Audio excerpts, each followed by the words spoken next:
नमस्कार दोस्तों, क्या कभी आपके साथ ऐसा हुआ है? आप कहीं सुनसान सड़क पर जा रहे हो और आपको रास्ते में लड़की मिली हो। ऐसा ही कहानी आज मैं आप सभी के बीच लाया हूँ। सुनने से पहले मैं आपको बता देना चाहता हूँ, अगर आप कमजोर दिल वाले हैं तो यह कहानी आपके लिए नहीं है। तो चलिए स्टार्ट करते हैं। भूतिया प्रेमिका, सुनसान सड़क का खौफनाक रहस्य। रात के अंधेरे में सुनसान सड़क पर तेजी से बाइक दौड़ाते हुए रवि को अचानक सामने एक लड़की दिखाई दी। उसने सफेद साड़ी पहन रखी थी, लंबे बाल हवा में लहरा रहे थे और उसकी आंखों में अजीब सा आकर्षण था। रवि ने अचानक ब्रेक लगाया, धड़कनें तेज हो गईं।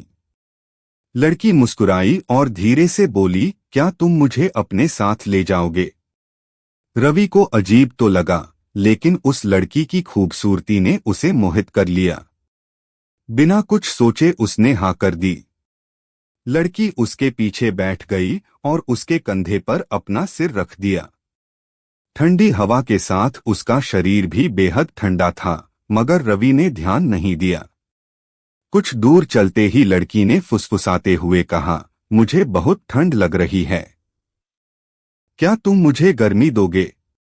रवि की आंखों में लालसा जाग उठी। उसने बाइक रोक दी और सड़क किनारे दोनों नजदीक आ गए।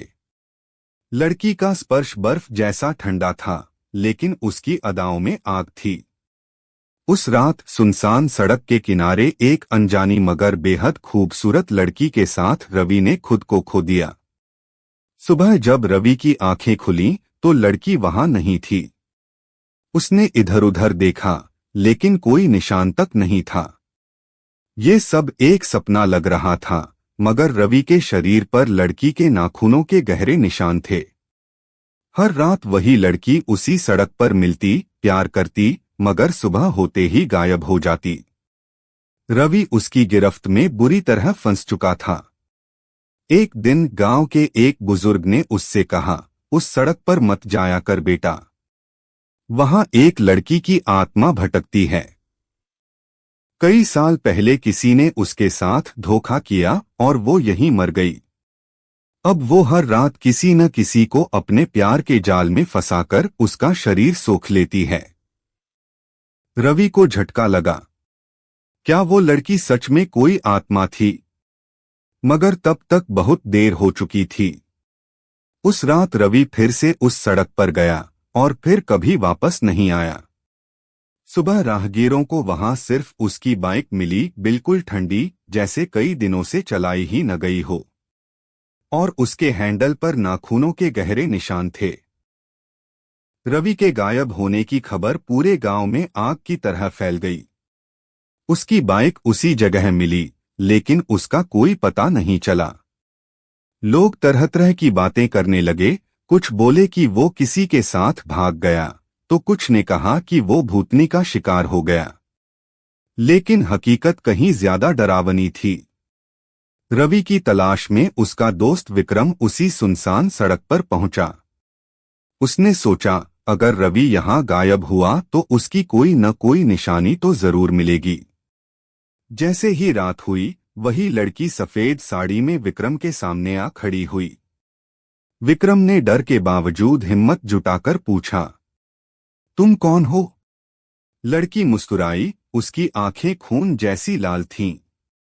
उसने धीरे से कहा, मुझे भी किसी ने यही पूछा था, और फिर वो कभी वापस नहीं गया। विक्रम की रीढ़ में सिहरन दौड़ गई, लेकिन उसने खुद को संभाला और लड़की से कहा, मैं रवि को ढूंढने आया हूं।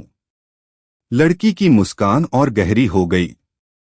उसने विक्रम का हाथ पकड़ लिया और कहा, अगर रवि को देखना चाहते हो तो आओ मेरे साथ। विक्रम मानो किसी सम्मोहन में आ गया। वो लड़की के पीछे पीछे घने जंगल में चला गया। वहां एक पुराना कुआं था, जिसमें से सड़ीगली बदबू आ रही थी। लड़की ने कुएं की तरफ इशारा किया और कहा, रवि यहां है। विक्रम कांप गया।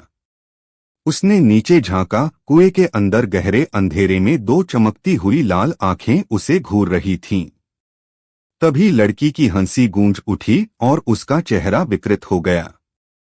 उसके नाखून बढ़कर पंजों में बदल गए और उसका मुंह चौड़ा होकर किसी राक्षसी की तरह दिखने लगा।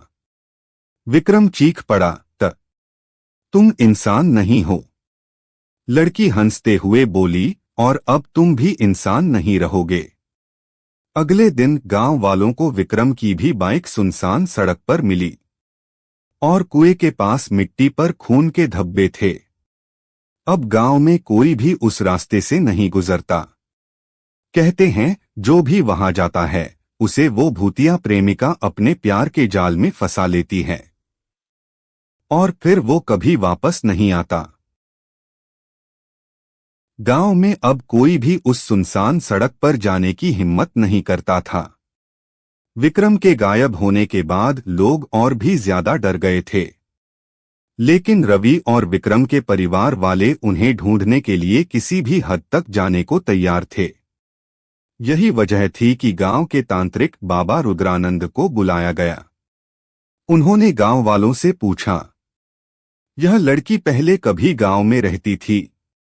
गांव के बुजुर्गों ने सिर हिलाया और बोले, हाँ बाबा, कई साल पहले सुरभि नाम की एक लड़की इसी गांव में रहती थी। उसकी शादी गांव के एक लड़के से तय हुई थी, लेकिन शादी की रात लड़का उसे धोखा देकर किसी और के साथ भाग गया।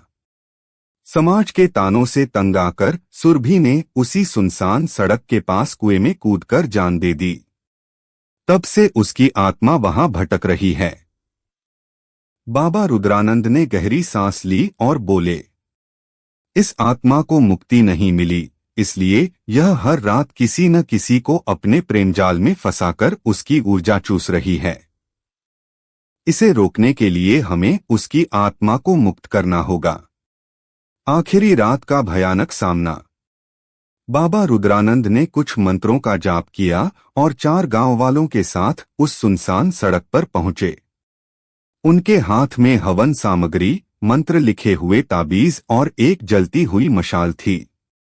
जैसे ही रात गहरी हुई, वही सफेद साड़ी वाली लड़की सामने आ गई।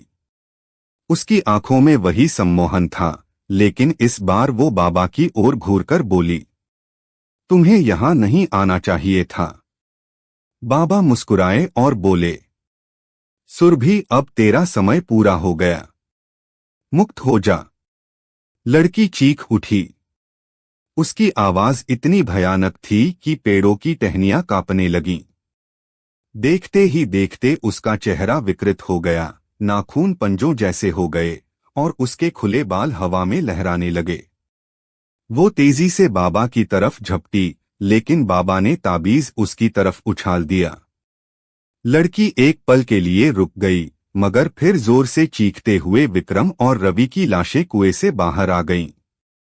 गांव वालों की आंखों में आंसू आ गए। बाबा ने मंत्रों का जाप जारी रखा और देखते ही देखते आग की एक तेज लपट उठी, जिसने लड़की को घेर लिया। लड़की दर्द से चीख रही थी, मुझे मत जलाओ, मैं सिर्फ अपना प्यार चाहती थी। लेकिन बाबा अडिग रहे। आखिरी मंत्र पूरा होते ही लड़की की आत्मा धुएं में बदलकर हवा में विलीन हो गई। उस दिन के बाद गांव की वो सुनसान सड़क फिर कभी डरावनी नहीं रही। लेकिन कहते हैं, जो भी वहां रात में अकेले जाता है, उसे हवा में किसी के फुसफुसाने की आवाज सुनाई देती है। क्या तुम मुझे अपने साथ ले जाओगे?